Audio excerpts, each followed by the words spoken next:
दोस्तों, आज जो कहानी मैं आप सबको सुनाने वाली हूँ वो आप सबके लिए बहुत इम्पोर्टेंट होने वाली है, इसलिए पूरी कहानी को बहुत ध्यान से सुनना और अंत में कहानी कैसी लगी मुझे कमेंट करके जरूर बताना। चलिए कहानी को शुरू करती हूँ। एक बार की बात है, भगवान गौतम बुद्ध अपने आश्रम के बाहर बैठकर अपने सभी शिष्यों को उपदेश दे रहे थे। तभी उनमें से एक शिष्य खड़ा होकर भगवान बुद्ध से बोलता है, क्या हर दुख का निवारण किया जा सकता है? भगवान बुद्ध मुस्कुराते हुए बोले, हाँ, हर दुख का निवारण संभव है। बुद्ध ने कहा, चलो आज मैं तुम सबको इसी संदर्भ में एक कथा सुनाता हूँ। एक राजा का नौकर बहुत लंबे समय से राजा के पास रहकर उसकी सेवा किया करता था। वह बहुत ही ईमानदार था, साफ सफाई का पूरा ध्यान रखता था, इसलिए राजा अपने नौकर से बहुत प्रसन्न थे। एक दिन शाम के समय राजा महल से बाहर टहलने गए थे। जब वो लौटकर महल में आए तब उन्होंने देखा कि उनकी पुरानी घड़ी टूटी पड़ी है। राजा ने तुरंत नौकर को बुलवाया और पूछा कि ये घड़ी कैसे टूट गई। नौकर ने कहा, महाराज, मैं सफाई कर रहा था, मेरे हाथ से घड़ी छूटी और टूट गई। गलती मेरी है, आप मुझे क्षमा करें। राजा ने गुस्से में कहा, क्षमा मांगने से क्या होता है? तुम्हें पता था कि ये घड़ी मुझे कितनी प्रिय है और कितनी पुरानी घड़ी है ये। डांटने के अलावा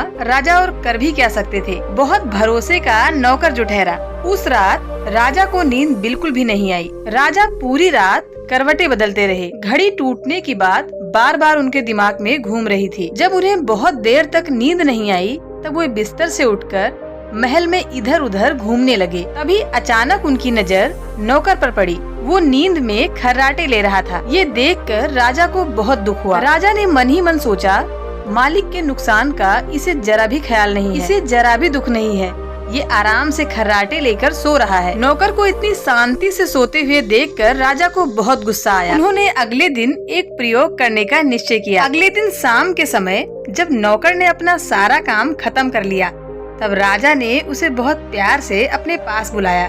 राजा ने कहा, कल नुकसान के कारण मैं बहुत गुस्से में था, इसीलिए मैंने तुम्हें डांट दिया था, पर ये तो कल की बात है। आज मैं बहुत प्रसन्न हूँ। तुम मेरे साथ इतने सालों से हो, इतना अच्छा काम कर रहे हो।